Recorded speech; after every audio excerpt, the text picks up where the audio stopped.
So children, yesterday we had discussed about the androecium and our today's topic is gynoecium. Gynoecium, that is the female reproductive part, and each part of the gynoecium is called as pistil, which is shown here, and parts of the pistil is stigma, style and ovary. Okay, these are the parts of the gynoecium which you know very well. In the previous chapter also we had discussed, and in 10th class also you are aware of these terms. So what are the parts of the carpel or pistil is there? That is the stigma, style and ovary, out of which the stigma receives the pollen grain. It is the tip of the pistil, and style is a long tube in which the pollen tube is there and which carries the pollen nucleus, or you can say the male nucleus, from the stigma to the ovary, and ovary is the basal swollen part. Again I am repeating, this is the tip which receives the pollen grain, and when pollen grain germinate, through this style the pollen tube passes which carries the male nucleus, and here in this ovary, which is the basal swollen part, the ovules are there. So the male nucleus come closer to the ovule in which female nucleus is there, and then fertilization occurs. No need to discuss so much things here, but just see that parts of the gynoecium, or you can say the pistil, is stigma, style and ovary. Now there are two terms given, apocarpus and syncarpus. Apocarpus means if many carpels are there but those carpels are free, then that condition is called as apocarpus condition. And if many carpels are there, apocarpus का example दे रखा है, the lotus and rose. Here the carpels are free. And syncarpus, if many carpels are there but those carpels are fused, then that condition is called as syncarpus. Example is mustard and tomato. Okay, so these are the definition of apocarpus and syncarpus, and these are the, you know, the parts. Now the term come placenta. Placenta, you know, in this ovary there is a ovule, and in the ovule there is a placenta through which the ovules are attached. Okay, in this ovary there is a ovule, and in which this ovule attached to the wall of the ovary through placenta. Suppose this is the ovary, so here somewhere the placenta will be there, and the ovule get attachment in the ovary through this placenta. This is placenta by which ovule is attached to the wall of the ovary. This is the wall of the ovary. And in this ovule there is a embryo sac in which the female nucleus, egg, is there, which we have already seen in the previous chapter. So this here we are discussing about the placenta, that the arrangement of placenta in the ovule is of different kinds, and on the basis of, again the new definition is coming, the placentation. Placentation is the arrangement of ovules within the ovary is known as placentation.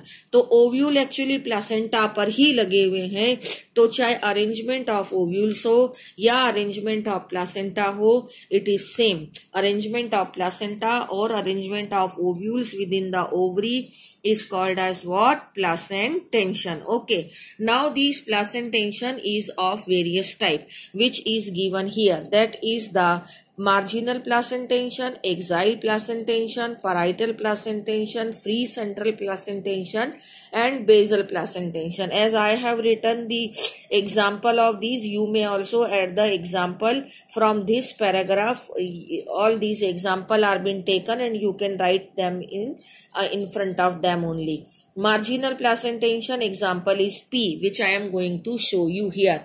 This is the fruit of the pea plant. Okay, this is the fruit which is called as pod, in which these are the seeds. Seeds are actually formed from the ovules only. When the ovules get ripened up, then that converts into the seeds only. Okay, because in the ovule the egg is there, and egg fertilize, and fertilize, after fertilization that ovule converts into seed. So that means actually in young ovary it is ovule, but when this ovary converts into fruit, then these ovules converts into seed.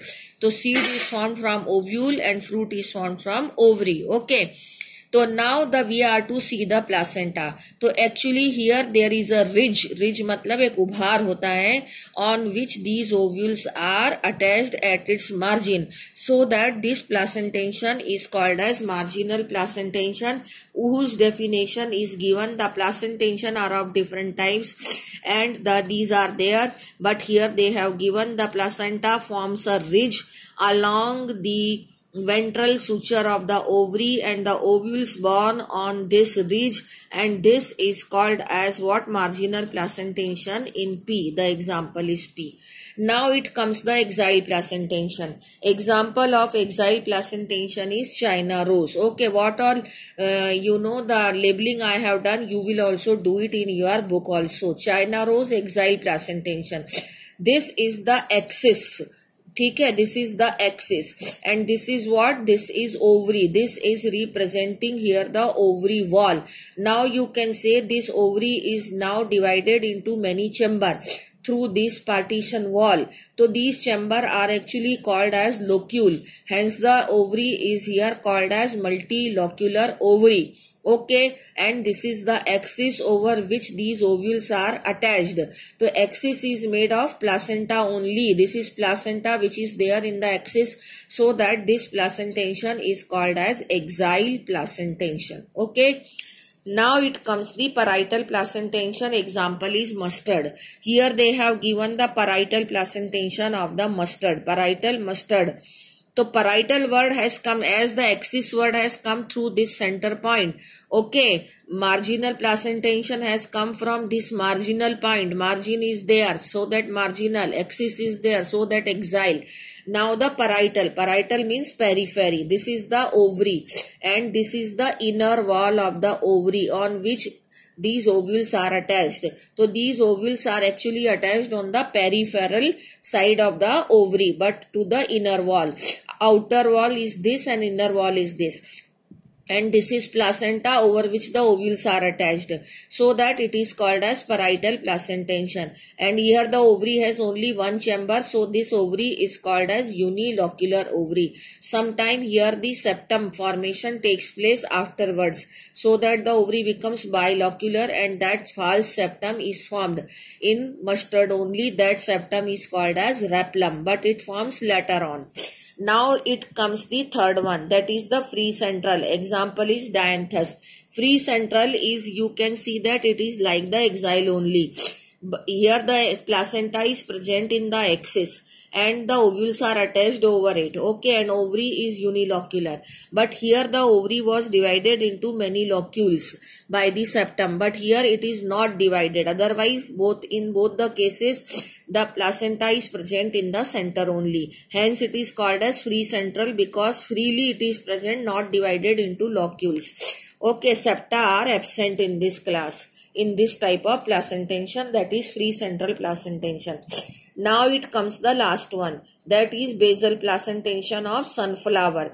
Here you can see the placenta is present on the base of the ovary and one only ovule is attached here at the base. Hence this placentation is called as what? Basal placentation, and example is sunflower. So this way once you will observe these diagram and write example with the character of this diagram, so that the things will clear to you, and rest of the things are written here. What I have described is written here. When you will read this and compare with this diagram, you will get everything. Thank you.